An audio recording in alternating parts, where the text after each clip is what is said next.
ग्यास्ट्रिकको समस्या अचेल बच्चादेखि लिएर बुढासम्म सबैलाई हुने गरेको छ। खासमा यो जठराग्नि कमजोर हुनाले, पाचन तन्त्र कमजोर हुनाले हुने गर्छ। ज्यादा बाहिरको चिज खानाले, ज्यादा मैदा खानाले, ज्यादा चटपटे पिरो अमिलो यस्ता चिजहरू खानाले हुने गर्छ। जहिले पनि बाहिरको चिजले तपाईको पेटलाई नोक्सान गर्ने गर्छ। आजको यो भिडियोमा ग्यास्ट्रिक कसरी हुन्छ र हाम्रो तन्त्रमा के भएर चाहिँ ग्यास्ट्रिक हुन्छ यसलाई बुझाउनु भन्दा पनि म तपाईहरुलाई दुईवटा घरेलु यस्ता विधिहरू बताउने छु जो आयुर्वेदिक विधिद्वारा तपाईले घरैमा एक औषधि बनाएर तपाईले दिनौं प्रयोग गर्न सक्नुहुन्छ, बनाएर राख्न पनि सक्नुहुन्छ र त्यसलाई युज गर्न सक्नुहुन्छ। त आउनुहोस् सिकौं के त्यस्तो जडीबुटी हो, के त्यस्तो औषधि हो जसलाई हामीले घरैमा बनाउन सक्छौं। पहिलो विधि, सबैको घरमा जीरा त अवश्य हुन्छ। तपाईको घरमा पनि होला। एक बोटुको लिनुहोस् जीरा, एक बोटुको लिनुहोस् ज्वानो। बराबर हुनु आवश्यक छ। धेरै तपाई बनाउन चाहनुहुन्छ भने धेरै पनि लिन सक्नुहुन्छ। त्यसलाई घाममा सुकाउनुहोस्। दुईटै कुरालाई घाममा सुकाउनुहोस् र घाममा सुकाइसकेपछि तपाईले जति तपाईको टेस्ट छ त्यति नै त्यसमा कालो नुन, बिरे नुन मिसाउनुहोस् र साथमा तपाईले जति दुईटा चीज मिसाएर जीरा र ज्वानो मिसाएर जति बनाउनु भएको थियो त्यसको आधी चाहिँ तपाईले पानजिरा मिसाउनुहोस्। तपाईले पानजिरा देख्नु भएको होला र त्यसलाई मिसाएर चाहिँ मिक्सरमा त्यसलाई पिस्नुहोस्। मिक्सर छैन भने सिलौटामा अथवा ओखलीमा कुटेर त्यसलाई ढुटो चूर्ण बनाउनुहोस् र त्यसलाई एउटा बट्टामा हालेर राख्नुहोस्।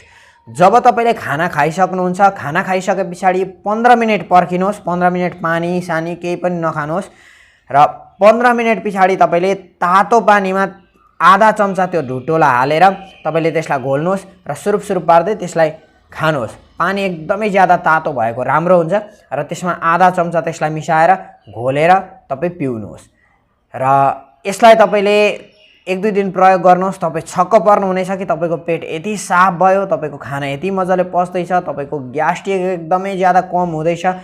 र अर्को पनि एउटा विधि छ जसलाई तपाईले खाना नखाएको बेलामा पनि खाना खाइसक्ने बित्तिकै गर्नुपर्छ भन्ने छैन। जतिखेर पनि तपाईको पेट दुख्छ, जतिखेर पनि तपाईको ग्यासको प्रब्लम आउँछ त्यतिखेरै तपाईले प्रयोग गर्न सक्नुहुन्छ। झटसँग प्रयोग गर्न सक्नुहुन्छ। तपाईले खाना सके नै प्रयोग गर्नुपर्छ भन्ने छैन। जतिखेर पनि प्रयोग गर्न सक्नुहुन्छ।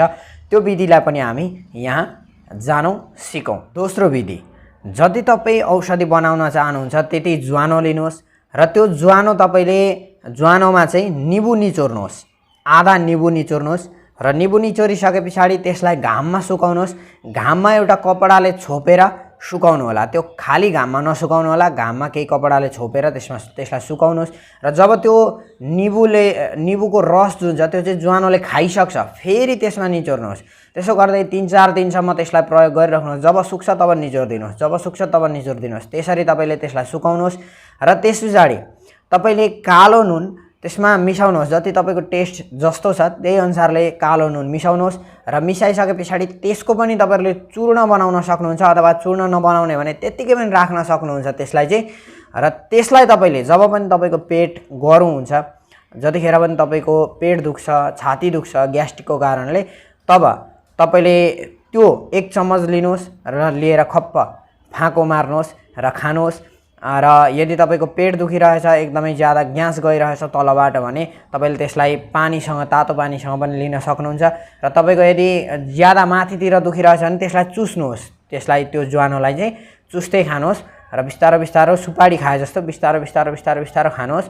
धेरै औषधि प्रयोग गर्नुभयो र पनि भइरहेको छैन भने पनि यसले एकदमै ज्यादा काम गर्नेछ। यसको कुनै साइड इफेक्ट पनि छैन। एकदमै ज्यादा आयुर्वेदिक विधि हो र तपाईलाई यस्तै प्रकारको केही औषधिहरूको बारेमा र योग, आयुर्वेद, प्राचीन कुराहरूको बारेमा जान्न मन पर्छ भने हाम्रो च्यानललाई सब्स्क्राइब गर्नुहोस् र छेउमै भएको बेल आइकनलाई दबाउनुहोस् ताकि मेरो नयाँ अपलोड भएको भिडियोहरूको सूचना मिल्दै रहोस् र तपाई र मेरो फेरि पनि भेट हुँदै रहोस्। अर्को भिडियोमा फेरि भेट्ने नै छु।